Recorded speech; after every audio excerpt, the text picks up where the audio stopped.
Sorry to interrupt your conversation, but we should get started. I'm Marie-Josée Kravis, and I'm the Vice Chair of the Economic Club.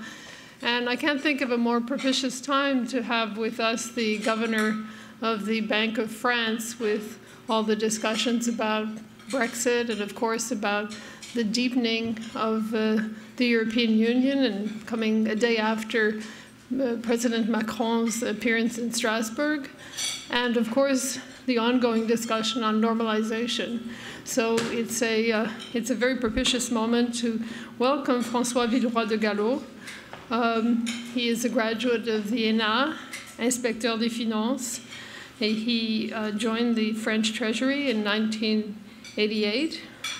He was the European advisor to the Minister of Finance and the Prime Minister, Pierre Bérégovoy.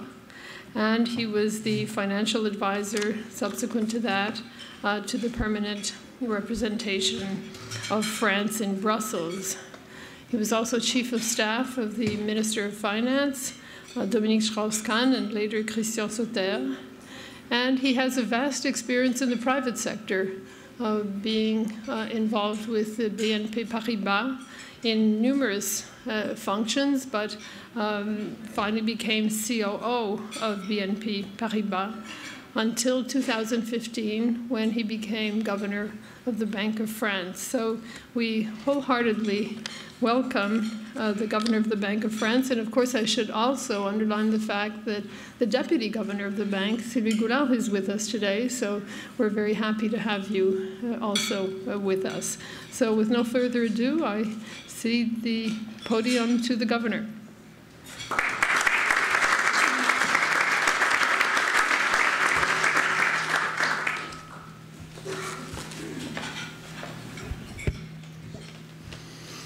Dear Marie-Josée, thank you very much for these kind words.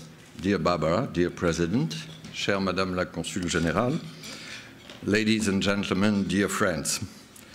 I am very pleased and honored with Sylvie to give this speech to the Economic Club of New York. And to be fair, there are two prestigious institutions, the Economic Club and the University Club we are in. I don't know if you are aware how impressive it is for us Europeans to arrive directly from Paris, France, and to discover these wonderful rooms you have in such venerable institutions. But the theme of my speech is economic development and reforms in France. Let me say that probably 1 year ago, as late as April 17, you would probably not have suggested this title. We were just before the French election, and this shift tells something. France is currently going through exciting times and deserves a close scrutiny. There is an old saying in France, and I understand you sometimes quote it in French. Plus ça change, plus c'est la même chose. For those of you who don't speak French, I will translate it. The more things change, the more they stay the same. But for once, this saying is proving wrong. Before addressing the subtitle of my speech, where are we heading? I would like to start with another question. Where are we starting from? As about everywhere among the advanced economies, France experienced a decline in its potential growth from 2% in the 90s to about 1.3% currently. This question of the potential growth is our main and often forgotten long-term economic challenge. Potential growth could be higher, as in several other advanced countries. An increase would indeed be necessary to face the headwinds of high public debt, aging and environmental transition, while safeguarding the European social model. If funded, I stress the if, this European social model is a long-term economic asset while bringing more education and more cohesion. But there are two other more specific challenges for France. The first one is a persistently high unemployment, which never fell below 7% since 1983. The second one is high public expenditures, the highest among European countries as a share of GDP. Yet, France also enjoys major assets.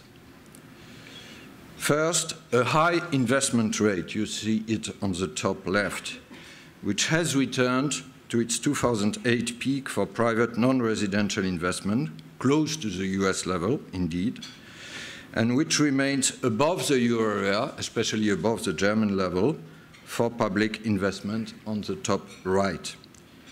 France also has a wealth of fast-growing, innovative firms, according to Deloitte. Second asset, a high level of hourly productivity, on a par with Germany and the United States, so the best performers worldwide, but with a more dynamic working-age population than in the rest of Europe, which will support potential growth in the medium term. That is, as said, where we are starting from. I would like to underline that we are enjoying a favorable momentum, which offers a window of opportunity for reform. This opportunity is indeed being seized to implement ambitious and consistent reforms. So, yes, France is heading in the right direction and at a fast pace. I will add at the end of my speech, as Marie-Josée suggested, some remarks on Europe and the Eurozone strengthening. Let me come to my first point about the favorable momentum. Business climate and consumer confidence increased sharply in 2017. Surveys in all sectors reached levels that had not been observed for several years. After the uncertainties surrounding the presidential campaign, the French institutional framework now seems solid to international observers. You see it on the bottom.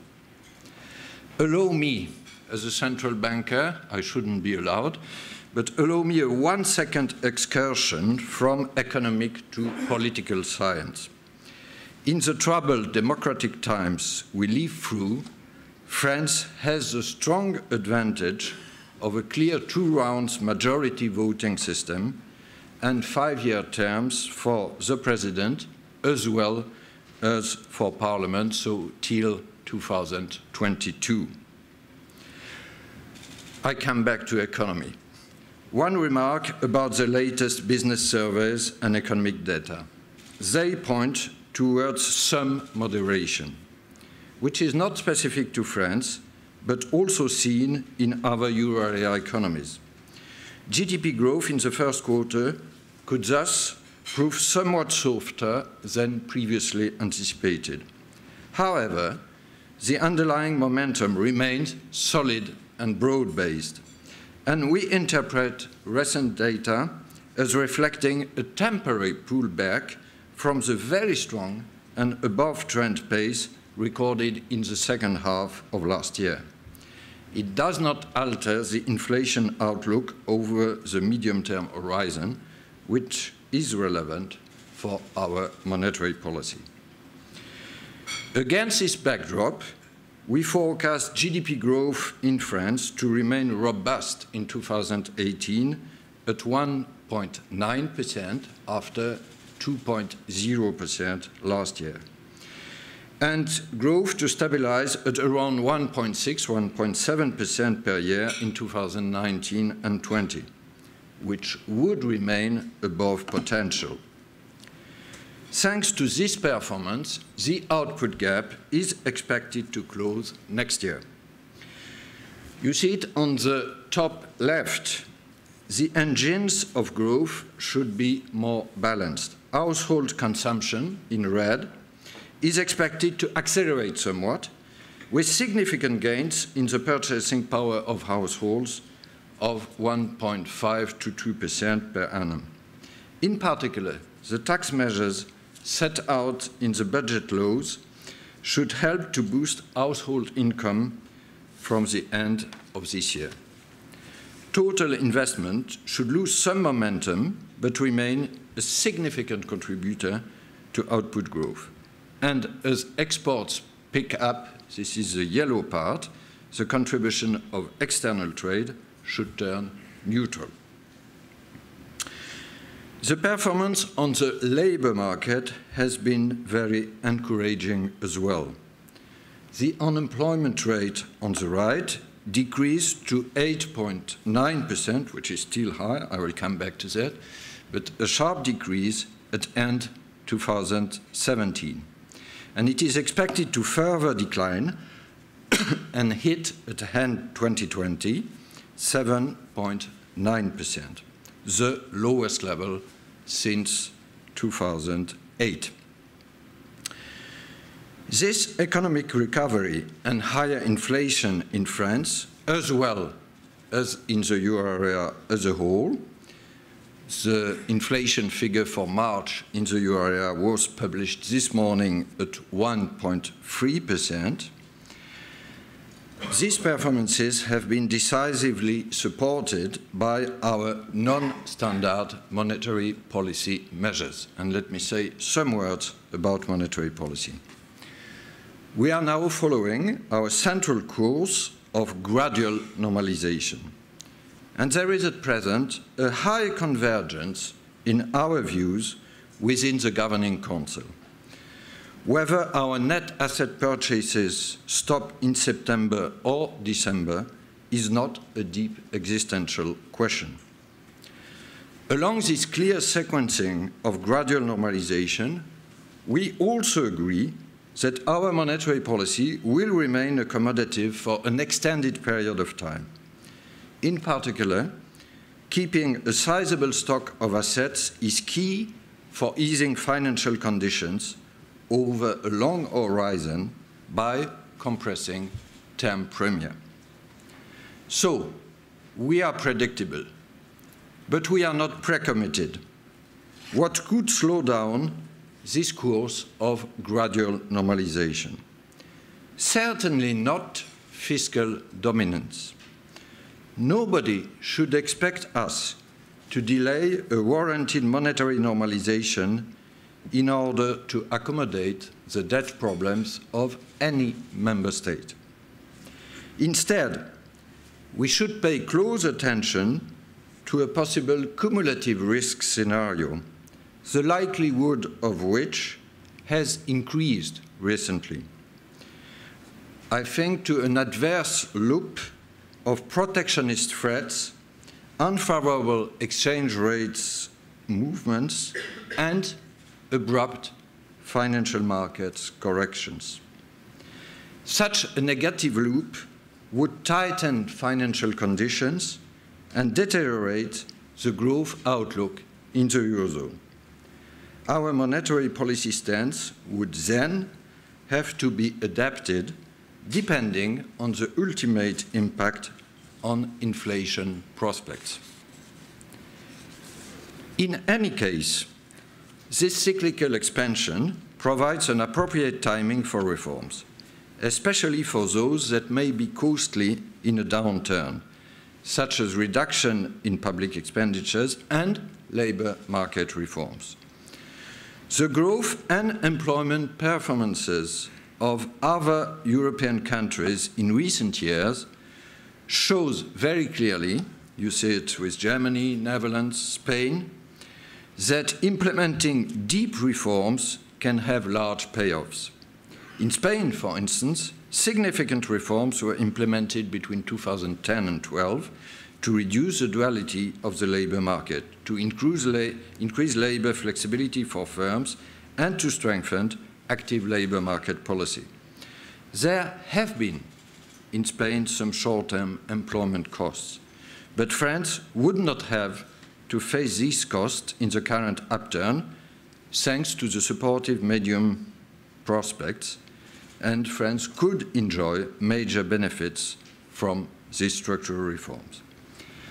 So I come to my second part about the implementation of ambitious and consistent reforms in this favorable cyclical momentum. The success of these reforms will indeed hinge on perseverance, as no reform has a one-year payback, and on their overall consistency, as all reforms are in a close interaction. I would like to focus now on three such interactions. First, on public finance, second, on labor, and third, on product market. Let me start first with the interaction between the public debt, efficient public spending, and the tax system. Although some progress has already been achieved, structural public finance reforms are still needed. Thanks to the strong economic growth in 2017, the headline deficit fell below the 3% threshold, reaching 2.6% of GDP, and finally complies with the Stability and Growth Pact deficit rule. A tax reform was voted last fall, lowering the tax burden on companies and on capital. The corporate tax rate will gradually fall from 33% to 25% in 22, and personal capital income will be taxed by a flat rate from this year. Last week, and this is important, the French government published its revised medium-term targets. The public deficit is projected to turn into a slight surplus by 2022, for the first time since 1974. While the public debt to GDP ratio, which reached 97% of GDP last year, would decline by almost 8 percentage points in the same 5-year horizon. These ambitions are very welcome. But the better-than-expected results of 2017 should not make us complacent about the remaining challenges. Even with favorable cyclical conditions, the success of the fiscal consolidation strategy will depend on capping public spending growth. The government projects public spending to increase in real terms by around 0.25% per annum on average in the 4 next years, compared to plus 1.1% in 2017 and 18.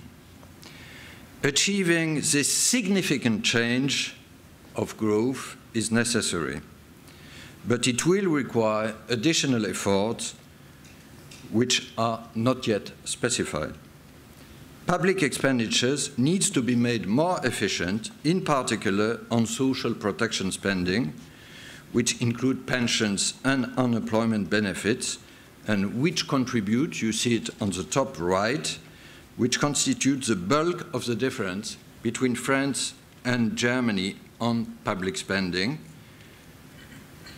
as you can see in yellow. Second interaction, I would like to emphasize the interaction between labor market and education reforms. And this is a key progress the government is committed to. Ambitious labor market reforms have been implemented aiming at increasing employment flexibility. The negotiation space given to social partners for decision-making, especially at firm level, has been widened. This could reconcile efficiency and worker protection as we see in Northern Europe. Staff representation obligations have been simplified by the creation of a single representative body instead of 3. Finally, the uncertainties of labor disputes have been eased with a cap on severance pay in case of abusive pay-off and a new type of collective layoff by mutual consent. But to yield its benefits, increased flexibility on the labor market requires greater adaptability of skills through a better functioning, lifelong training and apprenticeship system. Currently, the French lifelong training system is unable to provide the appropriate skills, as shown by the disconnection between job vacancies and the unemployment rate, here in red on an inverted scale. Unfilled vacancies, in blue, represented more than 200,000 lost jobs last year. Apprenticeship is insufficiently developed, resulting in a high youth unemployment rate. Lifelong training and the apprenticeship system are currently and resolutely being reformed, with ambitious and accurate proposals by the government. Add the announced bold plan for primary and secondary education, as well as for the access to university, and you can really expect that the French labor market and skills will dramatically improve. My last interaction is between labor and product market reforms. They both imply an alleviation of red tape and they will ease business activity. There has been significant progress in the past, as reflected, and you can see it, by the decrease in OECD's product market regulation or network industries regulation indicators. The impetus for these reforms was either European, for example, in network industries, or national, for example, in retail trade or in regulated professions. I don't know if you are aware of the so-called Macron law, which was passed as early as 2015. The name has become very famous, obviously, but at that time, Mr. Macron was economic minister, and it was his first impressive achievement, so expect from him a resolute commitment on product market liberalization. It led, in both cases, to a significant decrease in prices, purchasing power gains for households, and a cut in intermediate consumption costs for firms. A significant reform is underway with the ongoing railway reform, preparing for increased opening to competition. This is not yet done, and you see again images of French strikes. But they shouldn't have significant economic effects, and strikes are sometimes, at least in France, the road to reforms. Finally, some words about the European environment. It can support the French momentum. A strengthened economic union in the Eurozone can indeed be an accelerator for the national reforms and is anyway needed in order to avoid overburdening monetary policy by the next cyclical recession when it will come. There should be, according to me, 4 dimensions to this accelerator role: macroeconomic, microeconomic, fiscal, and institutional. The macroeconomic accelerator is a collective economic strategy in the euro area. It is premised on one simple fact. Economic growth and employment will be stronger in the euro area as we will combine more reforms in countries where they are needed, like France, with more stimulus in countries with leeway for it, like Germany or the Netherlands. The micro accelerator relies would rely on a financing union for investment and innovation. What do I mean with this project?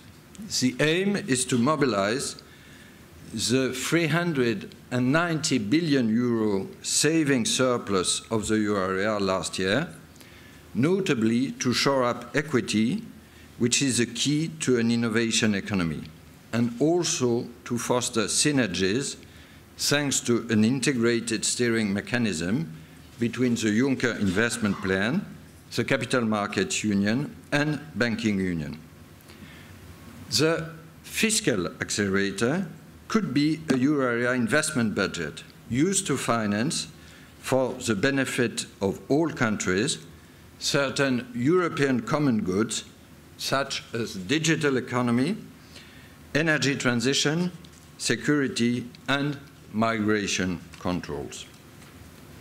If there is such progress on substance on these three accelerators, in terms of institutions, and this would be the fourth accelerator, we would need a euro area finance minister, president of the Eurogroup and member of the Commission, backed by a European treasury, but also a euro area parliament group in order to ensure the democratic legitimacy of the institutions and decisions. Let me conclude before coming to your questions. France is heading in the right direction and at a fast pace, with a strong government commitment to reforms.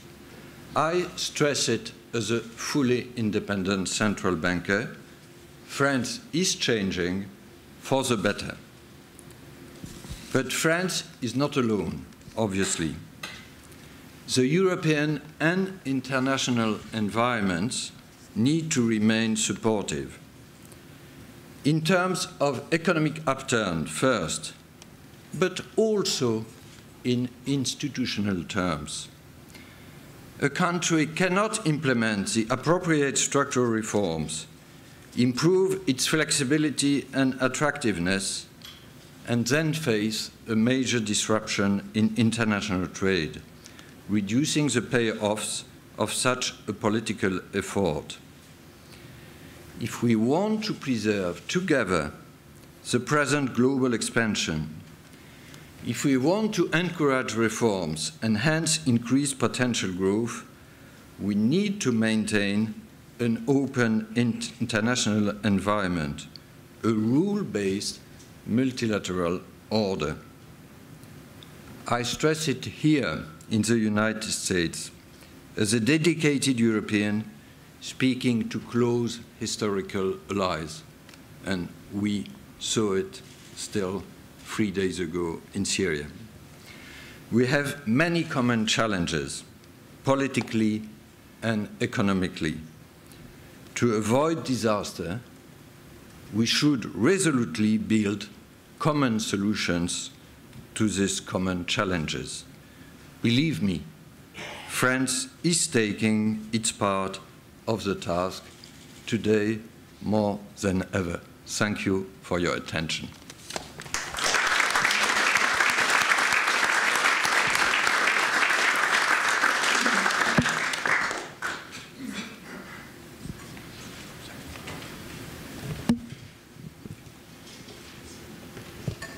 Thank you. Thank you, Mr. Governor, and thank you for giving us such a clear strategic and conceptual framework, as well as a very practical agenda of reform in France, and also challenging us on some key international issues that this country must address. We'll take questions from the room. Please.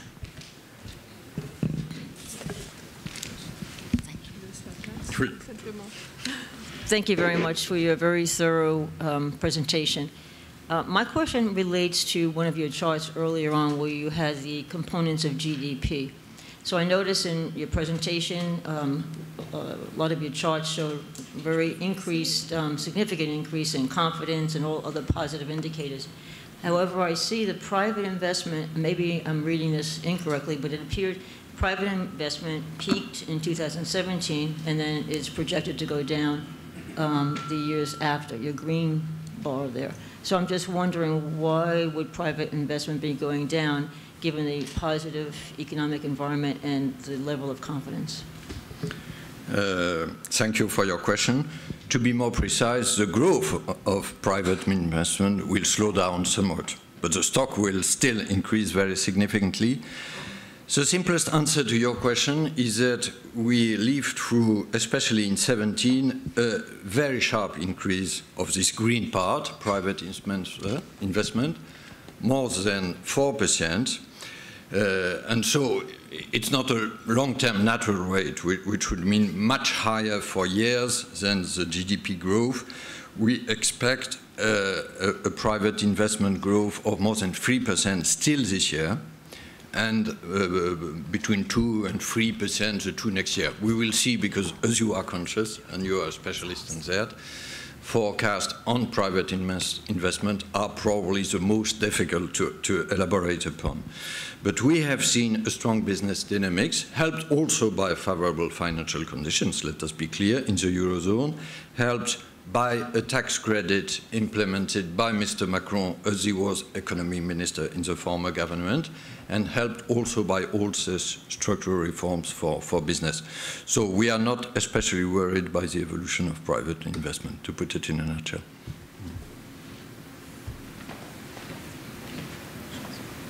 I don't know who. Good morning.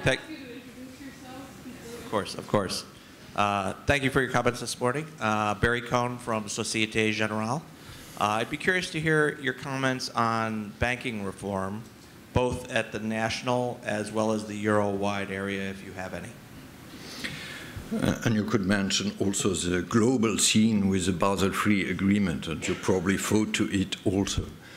If I start with the national landscape, France has a strong advantage, I could have mentioned it among its economic assets, of having a very solid banking system. I don't say it to be pleasant to Societe Generale or to any other French banks, but if you look at the French banking system, it went through the crisis of 2009 to 11 without any taxpayers' money. And it's one of the very few such situations, be it in Europe or in the G7. And we have 4 major universal banks. This strategic characteristic of universal banking is probably one of the reasons for this solidity. The quality of the supervisors, the ACPR, which is the small sister, so to say, of the Banque de France. I'm also chairman of the ACPR. Is another explanation, and obviously I should pay tribute to the quality of management. If I now come to the international and European scenes. First, on the European scene, we made a decisive progress 3 years ago with the banking union. And as you are aware, probably most of you, now the most important European banks, 130 of them, are directly supervised by the SSM, Single Supervision Mechanism, established in Frankfurt and which is under the ECB umbrella. And this is a decisive progress to cut the link between member states and national supervisors and individual banking system. We have lived through domestic crises fueled by domestic banking problems, be it in Ireland, in Spain, in Cyprus. So banking union is a decisive remedy to this situation. Are we completely over with the task of repairing the European banking system? Not completely, but there have been some decisive progress made. People usually think to still some problems which exist in some southern European countries. But can I say that it's now a small minority of the number of banks and of the share of balance sheet. If you look at the solvency ratio, so core equity tier 1 of European banks, this 130, it improved dramatically from 9% 5 years ago in 2012 to 15% today. So as a whole, the European banking system improved dramatically. We have to complete the banking union on resolution, on some kind of common deposit guarantee, but the decisive step happened 3 years ago with supervision. A last comment on the world stage. It is of utmost importance that we still rely on internationally shared regulation. This has been a decisive answer, common answer of the G20 after the 2009 crisis. If you look at the G20 communiqué of London and Pittsburgh in 2009, I'm not sure you usually read through G20 communiques because these are not the best literature you can start your day with. But believe me, spend 10 minutes reading these two communiques. The regulation agenda international after the financial crisis is very clearly defined, and it has been, for the vast majority of it, decided and implemented.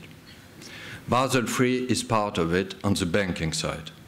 And this common answer has been one of the key solutions to overcome the financial crisis. It's why it was so important to finalize Basel III, which we did last December, on a commonly agreed basis on both sides of the Atlantic and also with our Asian partners.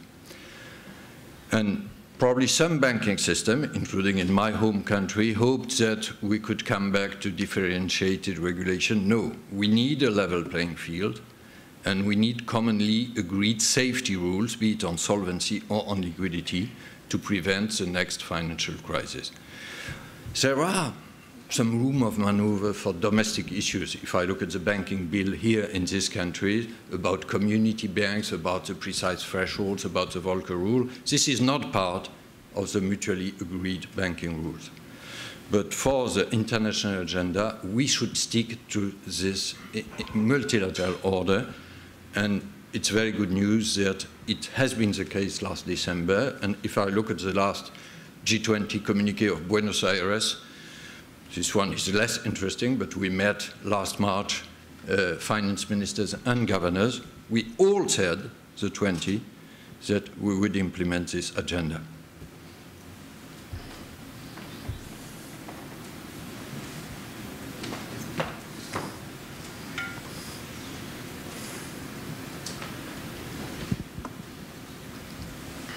Thank you. My name is Charles Rose. I have a question about social reforms. There seems to be a great deal of angst in the French community, strikes. Talk about the components of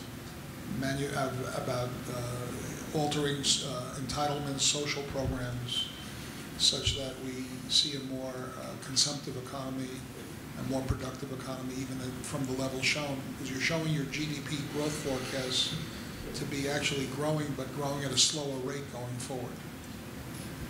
Thank you. There are probably two parts in your question. Could I start with the last one about the economic consequences of the... One other question. Ah, also, and one other. I already had two questions in one. Can you also make any comments about Brexit? I'd appreciate that. It's a different question. So I come back to the two first ones. About the economic part, you are right, this economic forecast for 19 and 20 don't incorporate the effects of structural reforms, or in a very marginal manner. It's more or less a cyclical forecast, so to say. Why do we have a deceleration? Because we will have closed the gap. And this refers probably to my most important message, which was the first slide. Our key issue is potential growth. And it's true not only in France, it's true in Europe, and I guess it's true in the United States and other advanced economies. I stress this challenge because it's sometimes forgotten. And so, I'm not sure our main issue is new cyclical stimulus, including fiscal. Our main issues in all advanced economies is structural reforms to upgrade potential growth, and Perhaps we are slightly pessimistic, but in the short run, it's quite difficult to measure the effect of such structural reform. We would expect them to be stronger after 2020, so a 2 or 3 years payback. About the political part of your question, you are right. Structural reforms are always difficult, especially on the social front, but not only in France. If we have some kind of génie national, national genius, I'm not sure it's a genius, but it's so, is that we have more strikes than other countries. But if you refer to the other countries I mentioned, Germany 15 years ago or Spain 5 years ago, reforms have not been that easy. Remember Germany. But the conclusion is crystal clear. They are efficient. They bring more growth. They bring more employment. Oh, sorry. This one. And my other message was to say that it's easier to implement such reform in cyclical upturns because the cost is smaller. So this depends on political choices. Luckily, it's not to us, independent central bankers, to make such or such difficult social choices. But the present government has a rather clear democratic mandate on that, because Mr. Macron was quite clear in the electoral campaign, and our role as central bankers is to say from an economic point of view, it works, as simple as that.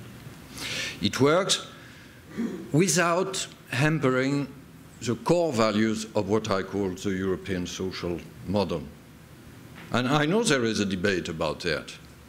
What is exactly the European social model? We could spend hours on that, but I suggest to you a very simple definition. First, strong public services, including on education. Second, less inequalities. And third, more labor relation. You have differences between European countries, but the common picture is quite significant, differing from American or Asian countries on that. And if you look at all these European countries after the reform, they have maintained the core principle of this European social model. And this is probably what unites Europeans beyond their history, culture, geographies. If you look at the vast majority of countries or of citizens in all the countries, they stick to the core values of this European social model. But sticking to the values doesn't mean that you have to overpay for it. And this is our challenge. And the message of these successful experiences is that you can build on this European social model while being economically efficient. And if so, it probably brings some of the answers to the new challenges of the 21st century. If you have more education, for instance, you are better suited for the new technological era we come in. And we also, in many countries, to give another example, that inequalities matters also on democratic and economic choices. So I don't want to be long on that. The debate is not about abandoning European social model on social reform. The debate is about improving the efficiency and reducing the cost.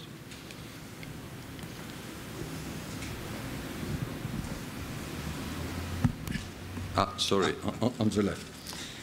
Ken Wasserman, I'm an attorney.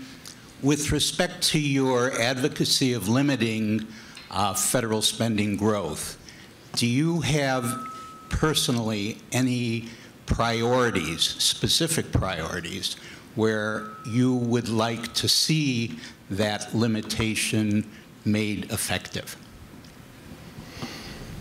This is also a very good question.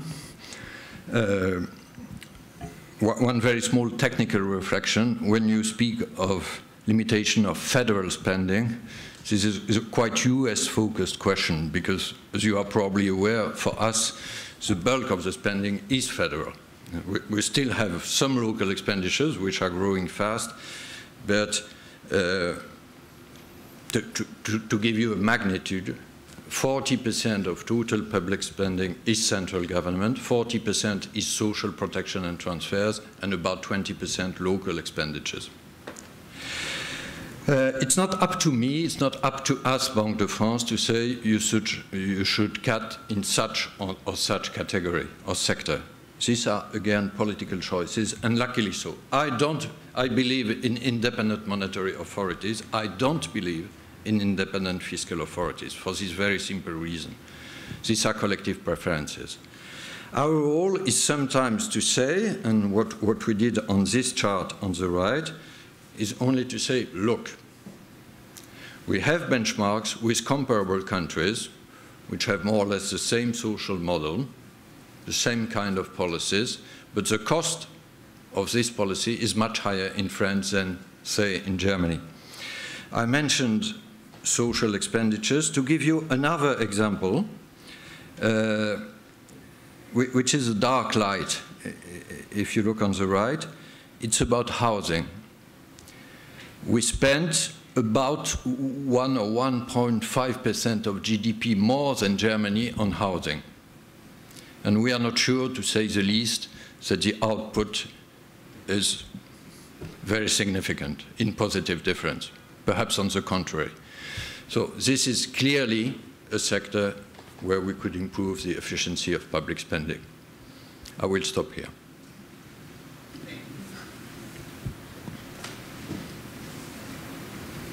Mr. Garvin, thank you for taking my question. My name is David Motsonlidze. I work at Stifel Nicholas. I have two questions. Number one, how would you monitor progress on reforms, specifically as it relates to labor market? Second, what does Brexit mean for France? Thank you.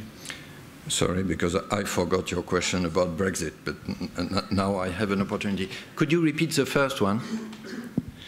Yeah. How would you monitor progress on reforms, specifically as it relates to labor market? I will be very short on this first one. There are many ways to monitor it. I mentioned the OECD measures of the level of regulation on product on labor markets. There are also very simple ways which are more microeconomic, is to ask businesses. And I have little doubt that if you ask to entrepreneurs today in France, including SMEs, are labor laws now more flexible? They will answer yes, without any doubt. Without any doubt. They will perhaps say that it's not flexible enough, according to them, but there is a general climate, and you see it in surveys, etc., of improved will, improved desire of entrepreneurs to hire people.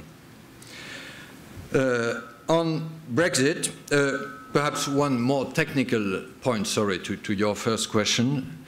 All European countries are now committed to transmit each year to the European Commission a 3 years reforms program, where they try to measure the economic output expected from this reform. So it could be another answer to your point.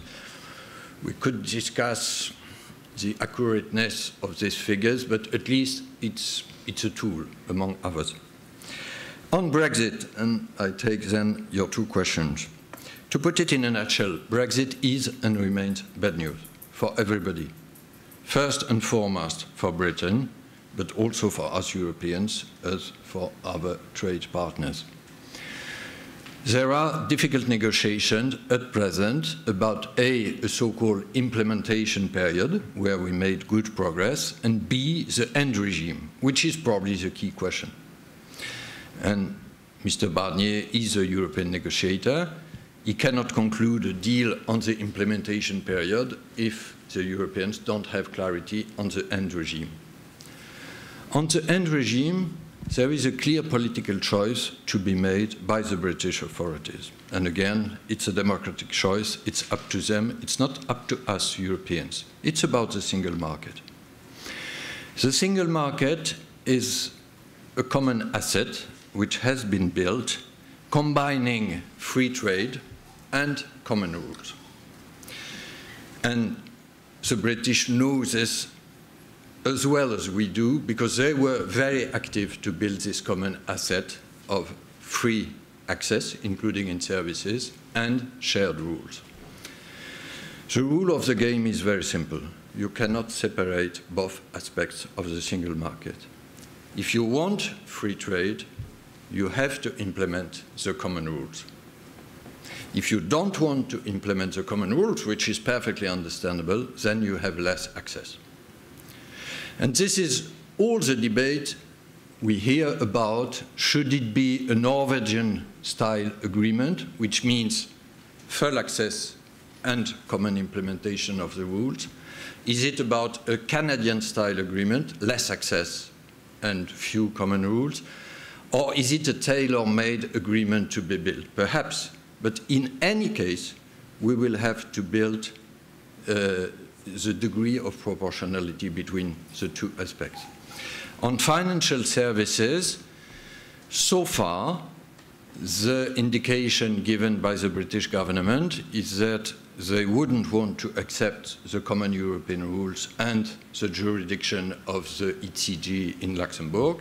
If that is the case, it would mean that the City of London would lose the European passport. So London would remain a major financial center, but a significant part of European savings, which are dealt with in London today, would be relocated in the European Union and in the Eurozone in particular. How will this happen? It's too early to tell, but again, it's a decisive choice by the British government. If it happens so, it will mean that there will be some kind of positive competition and business-friendly competition between the various Eurozone countries, not on the rules, because we have a single rule book, as just said, but on the tax regime, on the legal environment for business, etc. Let me only stress that the French governments, I say it in plural, the two last French governments, have been acting decisively in improving the business climate for international financial institutions. And I must say, we are quite glad with the development we see in the recent months with an increased attractiveness of Paris. Thank